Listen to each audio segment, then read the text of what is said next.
പ്രതിപക്ഷ നേതാവ് പിണറായി വിജയന്റെ മകൾ വീണ തൈക്കണ്ടിയുമായി ബന്ധപ്പെട്ട കമ്പനിയുടെ സാമ്പത്തിക ക്രമക്കേടിനെ കുറിച്ച് അന്വേഷിക്കാനെത്തിയ അല്ലെങ്കിൽ റെയ്ഡിനെത്തിയ ഇ.ഡി. ഉദ്യോഗസ്ഥരെ ആക്രമിച്ച നടപടി വലിയ ചർച്ചയായി ഇപ്പോഴും തുടരുകയാണ്.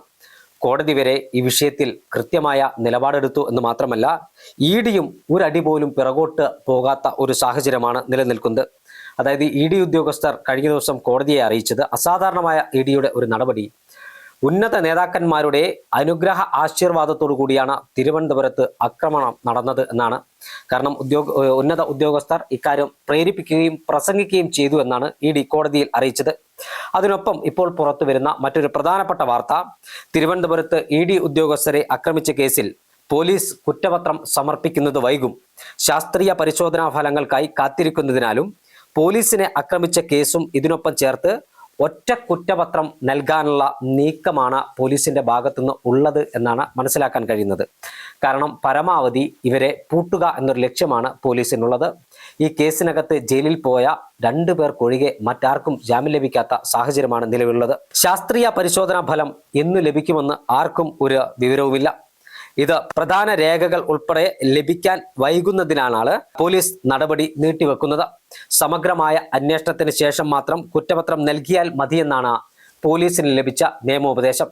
ആ നിയമോപദേശം അക്ഷരം പ്രതി പോലീസ് അനുസരിക്കുകയാണ്. കാരണം CPMന്റെ തിരുവനന്തപുരത്തെ പ്രധാന മുഖങ്ങളെല്ലാം ഈ കേസിനകത്ത് ഉൾപ്പെട്ട്, പ്രാദേശിക നേതാക്കന്മാർ ഈ കേസിനകത്ത് ഉൾപ്പെട്ട് ജയിലിൽ പോയ ഒരു സാഹചര്യമാണുള്ളത്.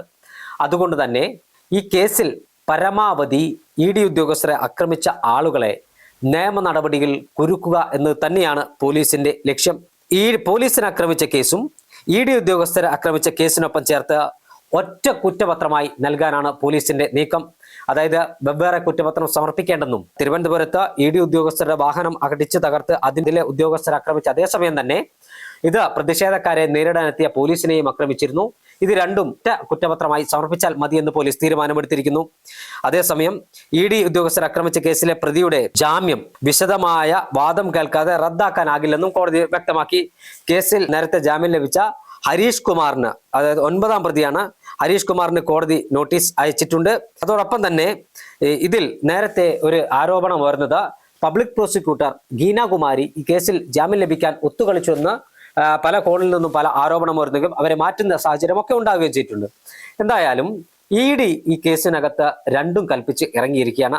ഇ.ഡിക്കൊപ്പം കേരള പോലീസ് കൂടി അണിനിരക്കുന്നതോടെ ഈ കേസിനകത്തൊന്നും അത്ര എളുപ്പത്തിൽ CPMകാർക്ക് ഇറങ്ങി വരാൻ കഴിയില്ല എന്നതാണ് കൃത്യമായി മനസ്സിലാകുന്ന ഒരു കാര്യം. പ്രധാനമന്ത്രിയുടെ ഓഫീസ് അടക്കം ഇതുമായി ബന്ധപ്പെട്ട വിശദാംശങ്ങൾ നേരത്തെ ആരാഞ്ഞിരുന്നു എന്ന വാർത്ത പുറത്തു വന്നിരുന്നു. ഇ.ഡിയെ സംബന്ധിച്ചിടത്തോളം അവർ ഒരു ദേശീയ അന്വേഷണ ഏജൻസിയാണ്. ആ ദേശീയ അന്വേഷണ ഏജൻസി ഒരു അന്വേഷണത്തിലെത്തുമ്പോൾ മറ്റിടങ്ങളിലെല്ലാം നേരത്തെ ആദ്യമായിട്ടല്ല കേരളത്തിൽ ഇ.ഡിയുടെ പരിശോധനയും അന്വേഷണവും നടക്കുന്നത്. അത്തരത്തിൽ നേരത്തെ പരിശോധനകളൊന്നും നടക്കുമ്പോൾ ഇത്തരത്തിലുള്ള ആക്രമണം അവർക്കെതിരെ ഉണ്ടായിരുന്നില്ല, അല്ലെങ്കിൽ ഇ.ഡി ഉദ്യോഗസ്ഥരെ ആക്രമിക്കുന്ന തരത്തിലുള്ള പ്രവർത്തനങ്ങളൊന്നും ഉണ്ടായിരുന്നില്ല. ഇപ്പോൾ കാര്യങ്ങൾ ആകെ മാറിയിരിക്കുന്നു. ഇ.ഡി ഉദ്യോഗസ്ഥർ റെയ്ഡ് കഴിഞ്ഞ് പുറത്തേക്ക് വരുമ്പോൾ തിരുവനന്തപുരത്ത് നടത്തിയ ആക്രമണം നമ്മൾ കണ്ടതാണ്. ആ ആക്രമണങ്ങളുടെ പശ്ചാത്തലത്തിൽ തന്നെ ഈ കേസ് വലിയ തരത്തിൽ അല്ലെങ്കിൽ വലിയ വിവാദമാകുമെന്ന് അന്ന് തന്നെ നിയമ വിദഗ്ധർ അടക്കമുള്ളവർ പറഞ്ഞിരുന്നു. അതേപോലെ തന്നെ ഇത് വലിയ വിവാദമായിരിക്കുന്നു, വലിയ കേസായിരിക്കുന്നു.